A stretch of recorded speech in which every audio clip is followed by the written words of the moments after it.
Good morning all of you. आज की जो हमारी क्लास रहेगी वो रहेगी हेटेरोस्पोरी के एविडेंसेस के बारे में। जैसा कि लास्ट क्लास में हमने क्या पढ़ा था, इंट्रोडक्शन ऑफ हेटेरोस्पोरी, दूसरा पढ़ा था ओरिजिन ऑफ हेटेरोस्पोरी। क्या होता है हेटेरोस्पोरी? एक ही जाति के स्पोरेंजिया पर अलग अलग स्पोर्स का निर्माण, अलग अलग साइज के स्पोर का निर्माण ही क्या कहलाता है? हेटेरोस्पोरी कहते हैं। किस प्रकार के स्पोर्स रहते हैं? माइक्रोस्पोर और मेगास्पोर। ठीक, हमने इसके ओरिजिन के बारे में भी पढ़ा था और आधुनिक वैज्ञानिकों ने भी इसे क्या माना? न्यूट्रिशन के आधार पर ही उन्होंने हेटेरोस्पोरी का पूरा वर्णन किया। मतलब न्यूट्रिशन को ही उन्होंने हेटेरोस्पोरी का आधार जो है वो माना।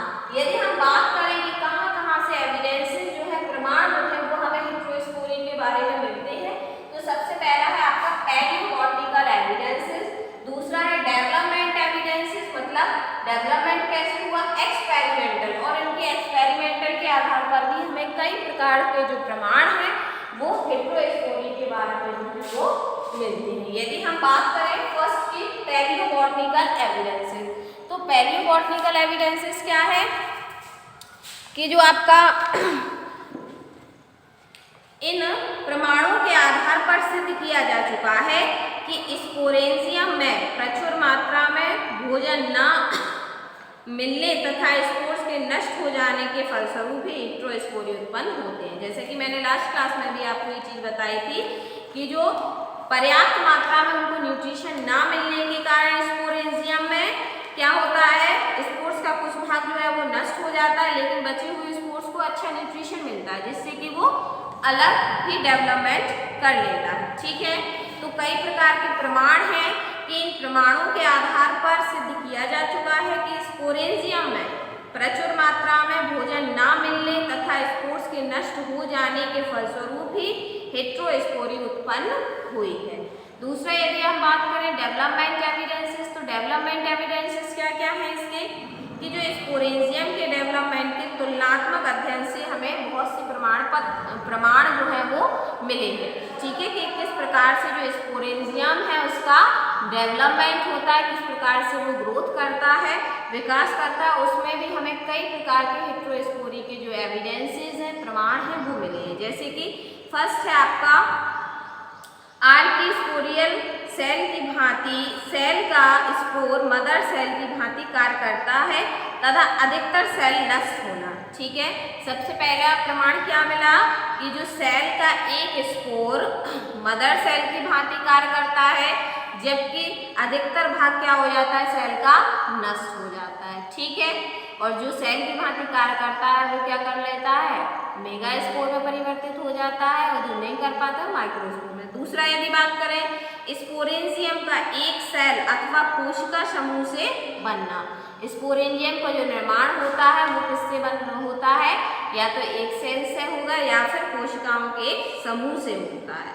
दूसरा, यदि बात करें फंक्शनल स्पोर मदर सेल की संख्या का कम होना, क्रिया सेल्स द्वारा नष्ट हुई सेल से भोजन प्राप्त करके आकार में वृद्धि करना। और दूसरा क्या है, जो फंक्शनल स्पोर मदर सेल रहती है, सेल की संख्या का क्या हो जाती है? कम हो जाती है, और जो क्रियाशील सेल रहती हैं, क्रियाशील सेल द्वारा क्या हो जाती है? नष्ट हुई सेल से भोजन प्राप्त करके आकार में वृद्धि करना। जो सेल नष्ट हो जाती हैं, जिनकी वृद्धि रुक जाती है, तो वो क्या करती हैं? जो क्रियाशील सेल रहती हैं वो नष्ट हुई सेल से अपना भोजन ग्रहण करती हैं और क्या करती हैं? आकार में वृद्धि करती हैं। यदि हम एक्सपेरिमेंटल एविडेंसेस की बात करें, तो प्रोफेसर जो गोइबेल ने स्लेजिनेला में तथा प्रोफेसर शेटक ने मार्सिलिया में हेटेरोस्पोरी का ओरिजिन पोषण कारकों द्वारा होता है। उन्होंने क्या बताया आधुनिक वैज्ञानिकों ने कि जो मार्सिलिया और स्लेजिनेला है, उन्होंने कहा कि हेटेरोस्पोरी का ओरिजिन मतलब डेवलपमेंट, ओरिजिन उत्पत्ति जो है वो पोषण कारकों द्वारा होता है। मैंने बताया कि न्यूट्रिशन को ही उन्होंने क्या माना? आधार माना। पोषण कारकों द्वारा होता है। अपने प्रयोगों के आधार पर उन्होंने बताया कि जो स्पोर नष्ट हो जाते हैं उनसे दूसरे स्पोर को भोजन प्राप्त होता है। जो स्पोर नष्ट हो रहे होते हैं, जो नष्ट हो जाते हैं, वो उनसे क्या करते हैं? जो स्पोर जीवित रहते हैं वो उनसे अपना भोजन ग्रहण करते हैं और अपने आकार में क्या करते हैं? वृद्धि करते हैं। प्रसिद्ध वैज्ञानिक ब्रूक्स ने बताया कि स्लेजिनेला में इथाइलिन द्वारा मेगा स्पोर उत्पन्न किए जाते हैं।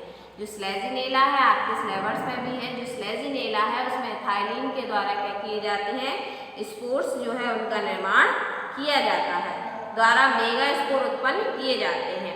हेट्रोस्पोरी को स्लेजिनेला के बहुत सारे हम उदाहरण के द्वारा जो है वो समझ सकते हैं, जैसे कि हम लाइफ साइकिल ऑफ स्लेजिनेला के बारे में भी जान सकते हैं। ठीक, अब इसमें आता है आपका हेट्रोस्पोरी के जो आर्थिक महत्व होते हैं वो क्या क्या है।